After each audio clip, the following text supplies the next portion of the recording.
नमस्कार दोस्तों, टाइटल और थंबनेल देख के आप सभी को अंदाजा लग गया होगा। आज के वीडियो लेक्चर के अंदर हम लोग चर्चा करने वाले हैं आपके बीकॉम प्रोग्राम और ओनर्स के सेमेस्टर 2 के one of the most important subject corporate accounting को लेकर के। उम्मीद करता हूं आप सभी इत्मीनान से इस वीडियो लेक्चर के दरमियान मेरे साथ आखिरी तक बने रहेंगे। और हाँ, अगर आपको ये वीडियो हेल्पफुल लगता है, कंटेंट यूजफुल लगता है, तो इस वीडियो को लाइक करके अपने तमाम दोस्तों के साथ शेयर जरूर करेंगे। तो विदाउट वेस्टिंग द टाइम चलिए शुरू करते हैं। माय डियर फ्रेंड, जैसा कि आप सभी मेरी स्क्रीन पे देख पा रहे होंगे, आज के वीडियो लेक्चर के अंदर बेसिकली हम आपके एंटायर कॉर्पोरेट अकाउंटिंग के उन तमाम मोस्ट इंपोर्टेंट थ्योरी और न्यूमेरिकल टॉपिक को डिस्कस करने वाले हैं, जिनको अगर आप लोग एग्जामिनेशन से पहले प्रिपेयर करके चले जाते हैं तो डेफिनेटली आप अपने फाइनल एग्जामिनेशन के अंदर न केवल पास हो सकते हैं बल्कि डिसेंट मार्क्स सिक्योर कर सकते हैं। अब ध्यान दीजिएगा, यहाँ पर हम लोग जो भी डिस्कशन करेंगे वो आपके एंटायर सिलेबस के यूनिट वाइज करने वाले हैं। जैसा कि आप सभी जानते हैं, कॉर्पोरेट अकाउंटिंग अपने आप में डीएससी कैटेगरी का सब्जेक्ट है। डीएससी कैटेगरी माने 90 नंबर का पेपर यहाँ पे देखने को मिलेगा। और लास्ट ईयर के कुछ पीवाईक्यूज को अगर आप लोग एनालिसिस करते हैं तो मोटा मोटा रफली आप लोग ये आइडिया लगा के चल सकते हैं कि करीब करीब 40 नंबर तक का आपका थ्योरेटिकल क्वेश्चन पूछा जाता है और 50 मार्क्स के अराउंड आपका प्रैक्टिकल क्वेश्चन पूछा जाता है। लेकिन अगर आप लोग एंटायर सिलेबस को एनालिसिस करते हैं तो केवल 20% ऐसे टॉपिक बनते हैं, चाहे वो आपके थ्योरी पॉइंट ऑफ व्यू से हो, चाहे वो आपके प्रैक्टिकल पॉइंट ऑफ व्यू से हो, जो आपको आपके फाइनल एग्जामिनेशन के अंदर मोर देन 80% मार्क्स सिक्योर करने में आपकी काफी हद तक मदद करते हैं। हालांकि थ्योरी में पूरा कंप्लीट करा चुका हूं, अपने चैनल के ऊपर मैंने आपका वन शॉट वीडियो अपलोड कर दिया है बीकॉम कॉर्नर के ऊपर, वहां पर आप लोग जाकर के देखेंगे तो आप लोग पाएंगे कंप्लीट थ्योरी मैंने वहां पे बेसिकली डिस्कस कर लिया है। थ्योरी का अगर आप लोग वो वाला वीडियो देख लेते हैं तो थ्योरी की साइड से आप लोग एक तरीके से श्योर होकर एग्जामिनेशन के अंदर जा सकते हैं। बहरहाल आप ध्यान दीजिएगा, इस चीज से कोई फर्क नहीं पड़ने वाला। आप लोग रेगुलर के स्टूडेंट है, एसवाल के स्टूडेंट है या एनसी वेब के स्टूडेंट हैं, तीनों ही कैटेगरी के स्टूडेंट्स के लिए आज का वीडियो लेक्चर, आज का सेशन इक्वली इंपॉर्टेंट होने वाला है। अब हम आज के वीडियो लेक्चर की शुरुआत करते हैं आपके यूनिट 1 को लेकर के। देखिए, यूनिट 1 से कुछ करीब करीब 3 ऐसे टॉपिक है जहां से हर साल एग्जामिनेशन के अंदर क्वेश्चन देखने को मिलता है।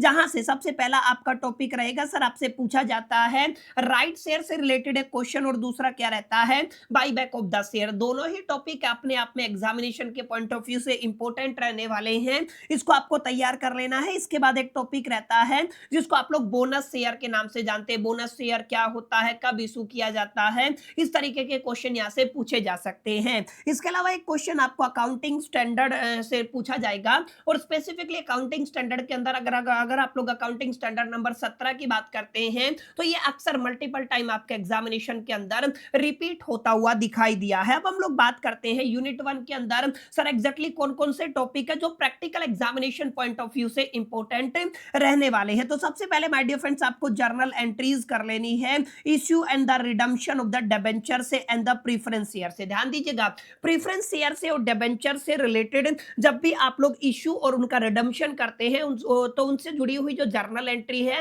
वहां से एक सवाल अक्सर यहाँ पे पूछा जाता है। इसके अलावा under return of the share and the debenture से भी एक सवाल पूछा जाता है। अगर आप लोग पिछले कुछ सालों के पीवाईक्यूज को एनालिसिस करते हैं तो आप लोग पाएंगे ये कुछ ऐसे टॉपिक है जो प्रैक्टिकल एग्जामिनेशन के पॉइंट ऑफ व्यू से काफी अहम, इंपॉर्टेंट और जरूरी होने वाले हैं। अगर आप लोग केवल और केवल इन टॉपिक को तैयार कर लेते हैं तो यूनिट 1 के अंदर मोटा मोटा आपका सारा मामला निपट जाएगा, चाहे वो आपके थ्योरेटिकल क्वेश्चन हो, चाहे वो आपके प्रैक्टिकल क्वेश्चन हो। तो माय डियर फ्रेंड्स, ये कुछ ऐसे टॉपिक है जिनको आपको एग्जामिनेशन से पहले जरूर तैयार कर लेना है, और लास्ट मोमेंट पे न्यूमेरिकल नहीं होता है। जैसा कि आप सभी जानते हैं, कॉर्पोरेट अकाउंटिंग का अगर आप लोग सिलेबस की बात करते हैं तो पूरी की पूरी ग्रेजुएशन के दरमियान 3 ही सब्जेक्ट ऐसे हैं जिनका सिलेबस बहुत ज्यादा माना जाता है। सबसे पहले नंबर पे आपका कॉर्पोरेट अकाउंटिंग आता है, आगे जाके आप लोग इनकम टैक्स पढ़ेंगे, और छठे सेमेस्टर के अंदर आप लोग जीएसटी पढ़ेंगे। तो ये 3 सब्जेक्ट ऐसे हैं जिनका सिलेबस न केवल लेंथी होता है बल्कि जो प्रैक्टिकल क्वेश्चन है वो भर भर के दिए जाते हैं, और यहाँ पे प्रेडिक्ट कर पाना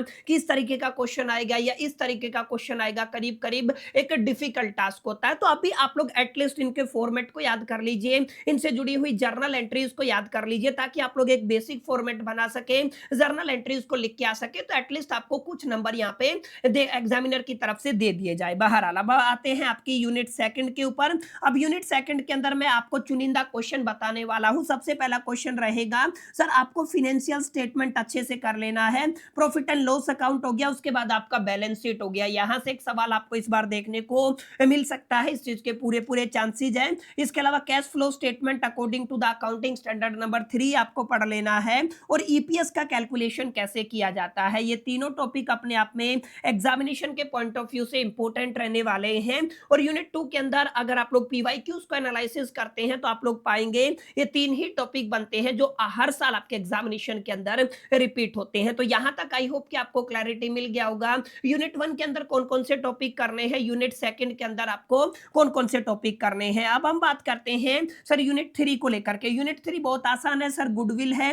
गुडविल के अंदर बेसिकली आप लोग वैल्यूएशन ऑफ द गुडविल जरूर पढ़ के जाइएगा। गुडविल के वैल्यूएशन के बेसिकली 3 मेथड होते हैं, वैसे आप लोग 4 भी कर लेते हैं, कई बहुत सारी ऐसी किताबें हैं, लेकिन 3 मेथड आपको पढ़ के जाने। उन 3 में से कोई ना कोई स्पेसिफिक पूछा जा सकता है, अगर आपके एग्जामिनेशन के अंदर जर्नल क्वेश्चन आता है तो जिस मेथड के अंदर आपको सहूलियत लगती है आप उसका चुनाव कर सकते हैं। Sir valuation of the share से रिलेटेड एक सवाल पूछा जाता है, और ईवीए से रिलेटेड आपका इकोनॉमिक वैल्यू एडेड से सवाल देखने को मिलता है। ये 3 टॉपिक है माय डियर फ्रेंड जो हर साल आपके एग्जामिनेशन के अंदर रिपीट होते हैं, और इन 3 टॉपिक को अगर आप लोग तैयार कर लेते हैं तो आपके यूनिट 3 के जितने भी मार्क्स है उनको आप लोग इजीली सिक्योर कर सकते हैं। तो कुल मिलाकर के 3 टॉपिक यहां पर बनते हैं, और कुल मिलाकर के 3 टॉपिक आपके यहां पर बनते हैं, और यहां पर देखेंगे 2 और 3 5 टॉपिक यहां पर बनते हैं। तो बहुत कम ऐसे टॉपिक हैं जो एग्जामिनेशन के पॉइंट ऑफ व्यू से इंपॉर्टेंट होने वाले हैं। बस यहाँ पे दिक्कत ये आ रही है कि ये पूरा का पूरा क्योंकि प्रैक्टिकल एस्पेक्ट ज्यादा है तो लास्ट मोमेंट पे कवर कर पाना थोड़ा थोड़ा डिफिकल्ट टास्क है बच्चों के लिए। बहरहाल अब हम बात करते हैं यूनिट 4 को लेकर के। यूनिट 4 के अंदर अकाउंटिंग स्टैंडर्ड 14 जरूर से करके जाइएगा। सर इंटरनल कंस्ट्रक्शन से जुड़ी हुई जर्नल एंट्रीज को जरूर कर लीजिए, ध्यान दीजिएगा। इंटरनल जो रिकंस्ट्रक्शन है, सॉरी कंस्ट्रक्शन नहीं है, इंटरनल रिकंस्ट्रक्शन से जुड़ी हुई जर्नल एंट्रीज से भी हर साल आपके फाइनल एग्जामिनेशन के अंदर एक क्वेश्चन देखने को मिलता है। तो यहां से केवल और केवल ये 2 टॉपिक बनते हैं जो एग्जामिनेशन के पॉइंट ऑफ व्यू से इंपॉर्टेंट होने वाले हैं। इसी तरीके से यूनिट 5 के अंदर अगर आप लोग बात करते हैं आखिरी यूनिट के अंदर, तो आपको एनुअल रिपोर्ट पढ़ लेना है, अच्छे से कराया हुआ है। सेगमेंट रिपोर्टिंग हो गया, उसके बाद आपकी सस्टेनेबिलिटी रिपोर्टिंग हो गया, इसके बाद ट्रिपल बॉटम लाइन जो रिपोर्टिंग होता है टीबीएल जिसको बोलते हो, यहां से भी सवाल देखने को मिलता है।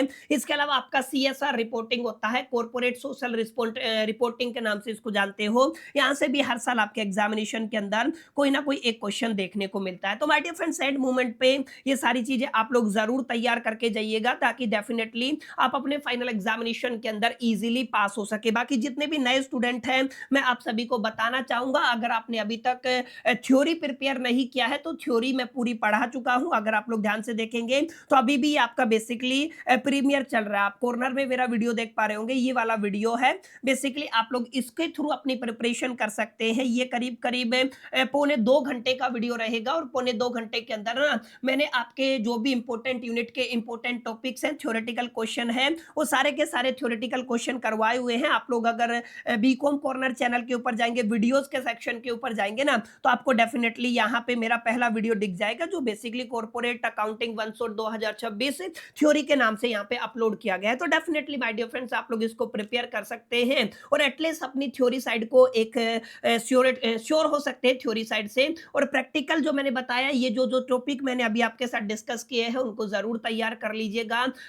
अगर टॉपिक तैयार नहीं कर सकते तो उनके फॉर्मेट और उनकी बेसिक जर्नल एंट्री जरूर तैयार कर लीजिएगा। इतना करके चले जाते हैं तो according to me and my personal experience आप लोग डेफिनेटली इजीली एटलीस्ट पास तो हो सकते हैं। उम्मीद करता हूं ये छोटा सा वीडियो आपको पसंद आया होगा, वीडियो आपको अच्छा लगा होगा। वीडियो अच्छा लगा तो इस वीडियो को लाइक जरूर कर दीजिएगा, दोस्तों के साथ शेयर करना मत भूलिएगा। पहली दफे चैनल पे आए हैं तो सब्सक्राइब करके बेल आइकन को जरूर प्रेस कर दीजिएगा। इस वीडियो के अंदर इतना ही, मिलते हैं नेक्स्ट वीडियो के अंदर। जब तक के लिए मैं तो सोल दी भास, टिल द कीप लर्निंग।